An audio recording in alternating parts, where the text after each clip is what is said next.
I provided a different set of challenges in our home. While John and Leslie regularly raged against each other, I was a little bit more subtle, but I'm the one that raged against my parents, especially my father. Early on, I had a very strong sense of justice, and with that comes very, very little mercy to the other person's point of view, as well as an unyielding commitment to always be the one who's right. I'm easily the most confrontational person in our house, and I would be the first one to suggest that we take a problem outside that couldn't be held diplomatically, quickly, by diplomacy. I could have easily become a bully, or much worse, in any other home.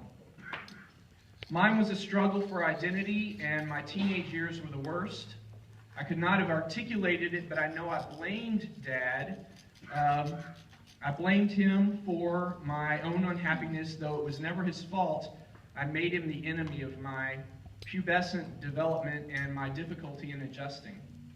Dad was strict on us, and I'm sure I fought against those chains the hardest. I wanted freedom and privileges I had not yet earned, and I spent a period of those years grounded for my rebellions.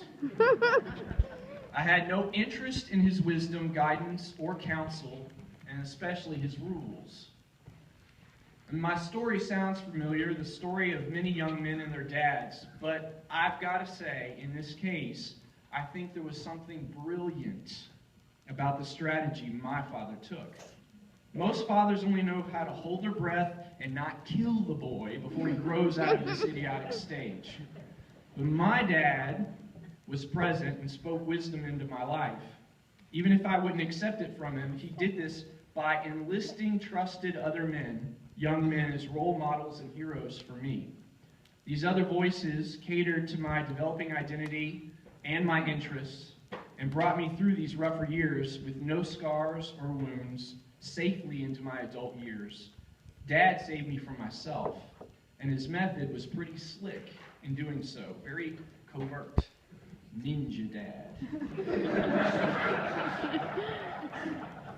Today I'm in church leadership. I do a lot of counseling myself for younger men and women, some in the same period of life that I had so much trouble, and some already married.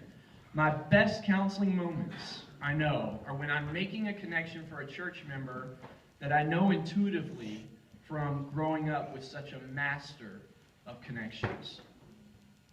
I have a family of my own I'm very proud of, and on my best parenting days, I hear myself say something I know I only could have heard spoken by my father in our home growing up.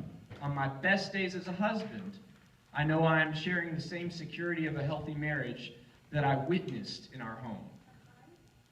I run my own martial arts academy, and part of that vision is to be the same healthy role model for others that my father entrusted me with. And it's been a place for dads and sons to connect and enjoy a common interest. Now, on to Mom. I hope I've managed in some small way